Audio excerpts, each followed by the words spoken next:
Hi friends, तो इस वाले वीडियो में हम लोग पढ़ेंगे बहुत ही इंटरेस्टिंग टॉपिक के बारे में जिसको हम लोग कहते हैं ग्रेविटेशनल लेंसिंग। तो सबसे पहले हम लोग को पता होगा कि लेंस होता क्या है। लेंस एक ऐसा ऑप्टिकल इंस्ट्रूमेंट है जो क्या करता है, लाइट को डिस्टॉर्ट करता है। डिस्टॉर्ट कहने से बेहतर होगा कि एक लेंस एक ऐसा ऑप्टिकल इंस्ट्रूमेंट है जो कि लाइट को कन्वर्ट करता है, डाइवर्ट करता है। और ग्रेविटेशनल लेंसिंग क्या होता है, बहुत ही फैसिनेटिंग टर्म है एस्ट्रोफिजिक्स का। तो जो ग्रेविटेशनल लेंसिंग की जो नींव मिलती है हमें सबसे पहले मिलती है 1915 में।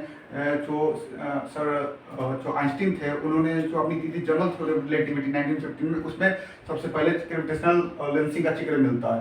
तो उसमें कुछ ऐसा है कि कोई भी जो मास होता है, कोई भी मास वाली बॉडी होती है, कहते हैं हेवनली बॉडी, जो ही बहुत बड़ी बड़ी बॉडी जैसे स्टार्स हो गए, ब्लैक होल्स हो गया, बहुत ही जाइगेंटिक और प्लैनेट्स हो गया, ऐसे। तो वो लोग क्या करते हैं कि जो स्पेस टाइम का जो फैब्रिक होता है उसमें क्या करते हैं, ये लोग एक कर्व ला देते हैं, उसको डिस्टॉर्ट कर देते हैं स्पेस टाइम के फैब्रिक पे। कि जैसे एक ट्रैम्पोलिन होता है, इसको समझाने के लिए बहुत अच्छा ये दिया जाता है कि एक ट्रैम्पोलिन का हो गया या कोई भी हो गया, इसको जब हम लोग कोई भी डालेंगे बॉडी पे कैसे दब जाता है, उसी तरह क्या करता है, बहुत बड़े बड़े बॉडी होते हैं, क्या करते हैं कि जो स्पेस टाइम का फैब्रिक होता है उसको डिस्टॉर्ट कर देते हैं। इस कारण से क्या होता है कि लाइट रे होता है, इनके पास क्या होता है, ऐसे जब लाइट रे अगर ये सीधा जाते रहेगा, इसके डिस्टॉर्शन के कारण वो उसका क्या होता है, जो इसका जो होता है पाथ होता है वो चेंज हो जाता है। जैसे कि सेम एक लेंस में होता है उसी तरह ये इसका पाथ चेंज हो जाता है। इसी को हम लोग एस्ट्रोफिजिक्स में क्या कहते हैं, ग्रेविटेशनल लेंसिंग। तो इसको सबसे पहले इसका जो हम लोग को न्यू मिला है 1915 जनरल थ्योरी ऑफ रिलेटिविटी में। जैसे हम लोग क्या करते हैं, हम लोग का जो स्पेस देखने का तरीका होता है वो हम लोग यूक्लिडियन जो मेथड है उस हिसाब से देखते हैं कि हमारा आई यूक्लिडियन के हिसाब से देखता है कि अगर कोई बॉडी यहाँ पे हो, यहाँ पे मान लेते हैं लेंस है, तो ये जब आगे बढ़ेगा यहाँ से ये है, तो हम लोग का आई को लगेगा कि ये जो आ रहा है ये इस जगह से आ रहा है। ये इसको नहीं पता कि ये यहाँ से आ रहा है, बल्कि लेंस का जो डिस्टॉर्ट होकर आ रहा है वहां से होगा, यानी ये एक वर्चुअल इमेज दिखेगा। उसी तरह ये क्या है, यहाँ पे हम लोग को एक वर्चुअल इमेज दिखता है ग्रेविटेशनल लेंसिंग में। जो इस बड़े हेवनली बॉडी के जो पीछे या तो कोई नया गैलेक्सी हो गया या कोई स्टार हो गया, कोई ब्लैक होल हो गया, तो उसका एक वर्चुअल इमेज दिखता है। हम लोग इसके बारे में आगे देखते हैं ग्रेविटेशनल लेंसिंग के बारे में। तो ये क्या होता है, आइंस्टीन और ने इसको ये किया था। इसको हम लोग समझ लेते हैं कि एक बहुत ही बड़ी एक गैलेक्सी है, ये बहुत ही, और इसके पीछे एक स्टार है, या एक बहुत बड़ा स्टार है इसके पीछे, और इसके पीछे भी एक स्टार है, और ये है। तो यहाँ जो ये लाइट होगी, ये इसका क्या होगा, यहाँ पे इसके इस मास के कारण क्या होगा, स्पेस टाइम का फैब्रिक होगा वो डिस्टॉर्ट हो गया होगा, कर्व हो गया होगा। ये लाइट जो आ रहा होगा इसको जाना चाहिए था सीधा, लेकिन ये हल्का सा मुड़ के यहाँ पे आएगा, जो यहाँ पे ऑब्जर्वर है उसको लगेगा कि ये लाइट यहाँ पे है। इसी को हम लोग कहते हैं gravitational lensing in easy term. इसका क्या हमें प्रूफ मिला था? हाँ, हम लोग को बेशक प्रूफ मिला है। 1919 में जो सर आर्थर एडिंगटन थे उन्होंने इसको ऑब्जर्व किया, और जिसके बाद क्या हुआ कि आइंस्टीन की जो थ्योरेटिकल जो उन्होंने बताया था वो प्रूव हो गया था। क्या हुआ, 29 मई 1919 को क्या हुआ था, एक सोलर इक्लिप्स लगा था। सोलर इक्लिप्स यानी कि सूर्य ग्रहण। तो 29 मई 1919 को क्या था, 29 मई 1919 को एक सोलर इक्लिप्स होने वाला था।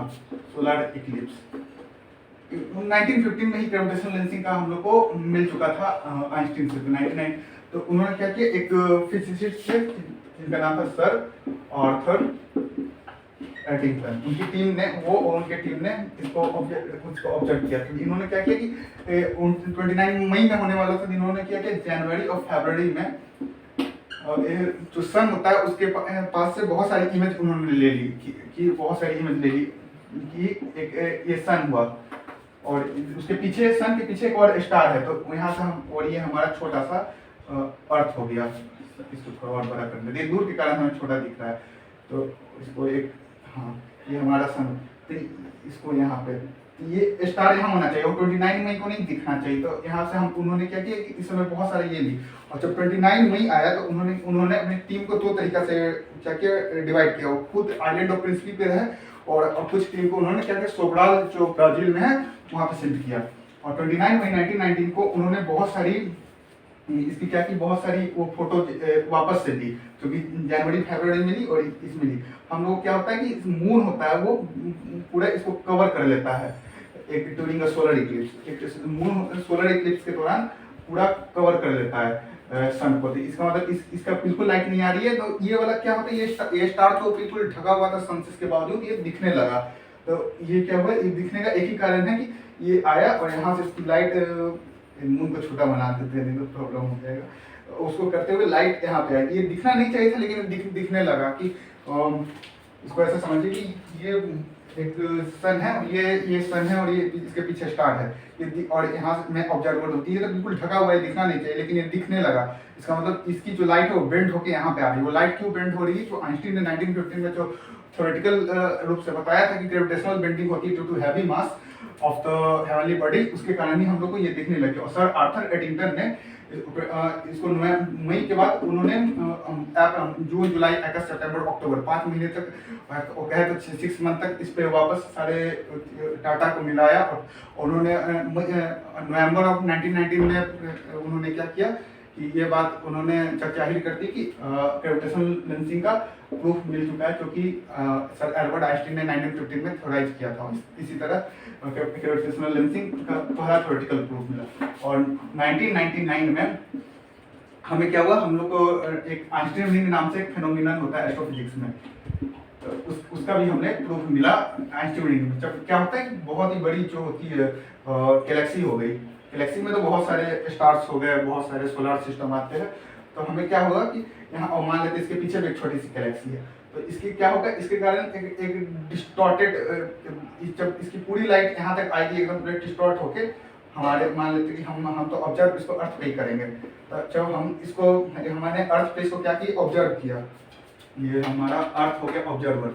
और जब एक गैलेक्सी हुआ तो इसके पीछे क्या हुआ, हम लोग इसको जब पीछे ले जाएंगे, इसको पीछे ले जाएंगे तो कहीं ना कहीं जाके मिलेगा, मान लेते यहाँ पे मिलेगा, तो हमें यहाँ पे बहुत स्ट्रेंज एक तरीके से दिखेगा। बिल्कुल ये गैलेक्सी है, ओरिजिनल नहीं दिखेगा लेकिन पूरे डिस्टॉर्ट होकर दिखेगा, बहुत बड़ा दिखेगा, और एक लगेगा कि ये एक रिंग को सिंबलाइज कर रहा है। इसी को हम लोग क्या कहते हैं, आइंस्टीन रिंग कहते हैं, जो कि 1999 में, यानी 1915 के बाद जोड़ दीजिए कितना हो गया, 85 और लगभग 84 साल के बाद हमें आइंस्टीन रिंग, जो कि 1915 में ही सर एल्बर्ट आइंस्टीन ने थ्योराइज कर दी थी, उसे 1999 में हमने आइंस्टीन रिंग को क्या किया, हमने देखा।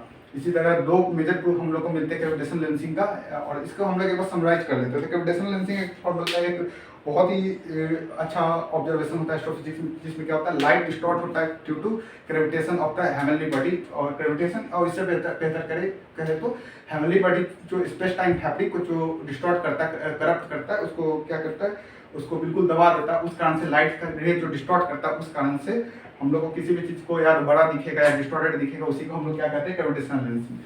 तो आपको ये वीडियो पसंद होता है तो लाइक कीजिए और थैंक्स।